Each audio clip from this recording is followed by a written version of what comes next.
Skeggsy on the farm in Rural Thailand. I hope this video finds you well.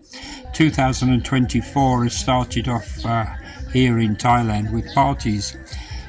This is one of the processions taking a young man from uncle next door's village to become a monk. There were two processions going on that particular day and they both met up at the temple. This was the louder of the two. When I was driving to the temple, I could hear both sound systems in the distance, but I wasn't sure which one to come and video, but this was definitely the loudest of the two of them. And he was even having problems going along the road here because it was so high with the speaker stack that it was catching some of the electric cables as it was going along, so they had to be a little bit wary and a little bit careful with this one. Anyway, as I say, there were two processions going on and they finally met up inside the temple, and the two lads became monks on the same day. Now, I'm not sure how long these guys were going in for, because you can go in as little as 2 months to become a monk, but the head monk at this particular temple of ours, which is what I would call the bigger temple in the area, he's been a head monk there for 20 years. These ladies are carrying garlands around, and you'll see what they get used for a little bit later on. But finally he comes along. This is him. I'm sorry I don't know his name, because I say he's in uncle next door's village, which is a bit further away from us. But there he is with his shaven head. They shaved the head the night before, and it's meant to be a great honour for someone from your family to become a monk. Chai, Deap's brother, is talking about he would like to become a monk for a while as respect for us, but whether that happens or not. Anyway, great thing for the family, but they don't look very happy about it, do they? Mind you, they have been on that truck for some time, and it has been coming for a long way away, so they've still got to go around the other side of the temple before they can actually make it in. But finally they did. So this is the big truck arriving at the temple. You can see that's the smaller side of the temple, where that's big Buddha's actually in it. There where I'm standing is the big hall, or the grand hall. Now, our young man from our village, he finally arrived with his sound system, and this is what he looked like when he arrived. The guy there, he's sort of befriended me over the last couple of weeks. He doesn't speak a word of English, but I think he's pissed most of the time, but he wants to sit by my side and he keeps talking to me with stuff I've got no idea what he's talking about. Anyway, he was taken in to the smaller part of the temple, and they both appeared later on in the small bit of the temple where you saw. That's the family of the young man from our village, and there's the two guys already in their white robes. I think they do get changed into the traditional yellow or orange robes, but I think as novices they go in white. Now, these people are waiting for money.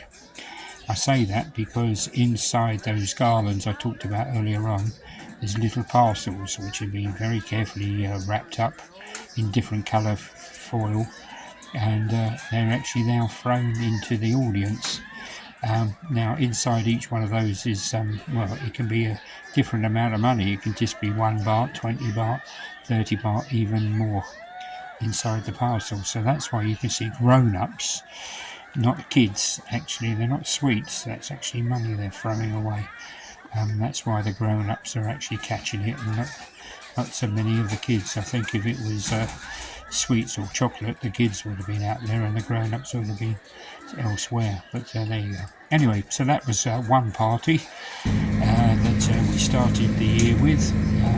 On the way home, because that all finished by about 1 o'clock, on the way home, this was greeting us. This is our road into our land. Our land's on the left-hand side there, and this is actually being delivered to us. As you know, that we've already filled the chicken shed with straw, but because the hay baler's been doing more work this week and last week, we've had more bales.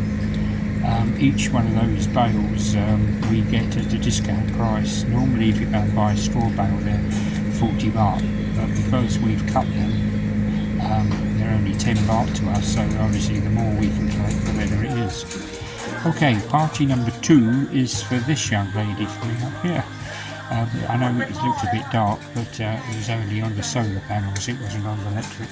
But Deap was actually 50 years old on the 11th of January.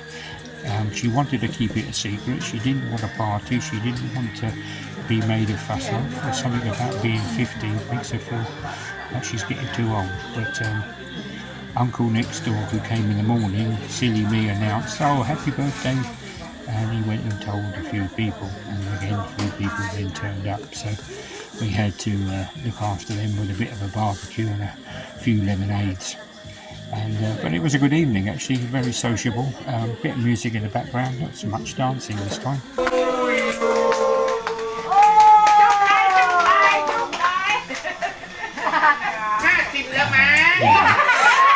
Yeah, so not much dancing going on. And I said to her, "What do you want for a present?" And she wanted nothing.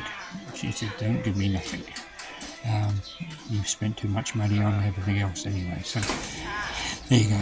Anyway, look, I wanted to show you, this is the bottom of our land. You come along that road there and turn to the left, and then it goes up. This is what the land looks like now. I've showed you in other videos what it looked so green when it was full of rice, but now the rice has been cut. It just looks like empty straw and empty bales where the bales used to be, or where on the other hand, where we fenced our land off over the last couple of years, we've had this bog, which it was filled with soil, and now we grow around grass.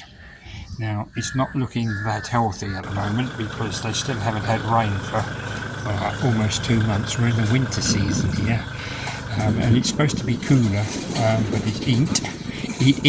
It's been 33 degrees for the last 3 days, and there was no sign of rain anywhere.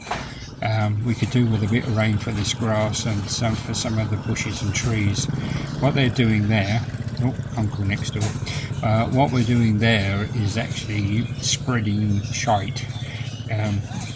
Obviously in the cow shed there's quite a lot of manure, so what they do is they use the tractor as much as they can, and they basically go in with a spade and scoop it all up and put it into the sacks, and then they're actually putting it out. This is our way of muck spreading. I'm at a brand new corn with harvester and all that. Yeah. Anyway, that's their way or our way of spreading the waste from the cow. They're done.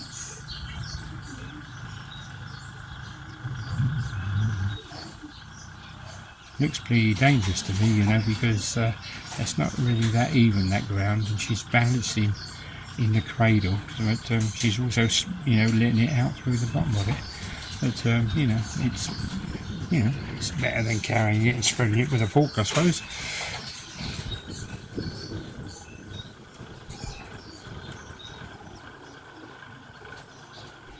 Now, you remember when I showed you in the last video, when I came back, I've been to the UK, the first thing I was greeted with was our newborn.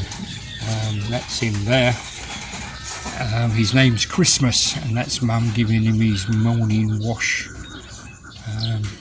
Like most babies, they don't like to be washed first thing, but she's giving him behind the ears a good soaking and a good clean. Notice they're actually in the land now. This is across the road from us, and this, as I say, that used to all be rice fields, and the only way of actually deciding whose land's what is that mound. You know, I talk about mounds in between lands. There's no fences, so what people do is they just come along in the morning and let the cows out, and the cows will then just basically wander off, and then about 4 o'clock, 4:30, they come along and make a little whistle. This is modern technology. Who needs an electric car when you've got one of these? Originally it would have been buffalo before these came along, but then that's what they normally would cut or use as a plough. So a bit of grass in our three-wheeler or tuk-tuk, and I'm going to show you now how much straw that we've gained. I did mention that's the chicken shed up there. That's the cow shed up there, not the chicken shed. That's where the cows normally live in there, but as I say, where they've let them run free a little bit.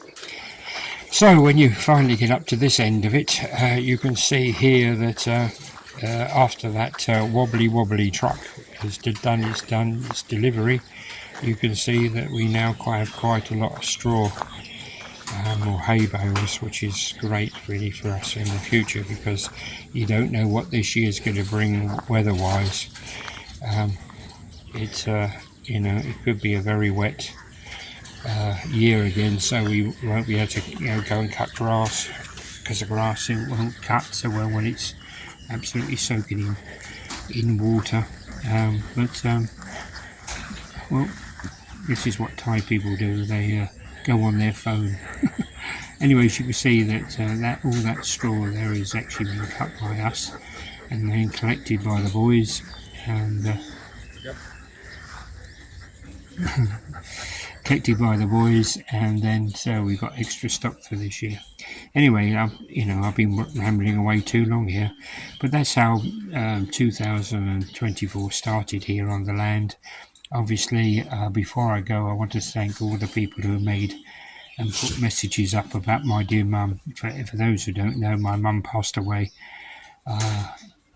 about a week ago now, and I did put a message up on Facebook, and all the messages that have come through. So I say thank you very much on behalf of my family for all your condolences that you sent. It was very moving of you all to actually make a comment or even to like my little video. So thank you very much for that. So that's the start of my year. I hope you enjoyed this video. This has been Skeggsy on the farm in Rural Thailand. Hopefully I'll catch you again soon, people. Bye bye.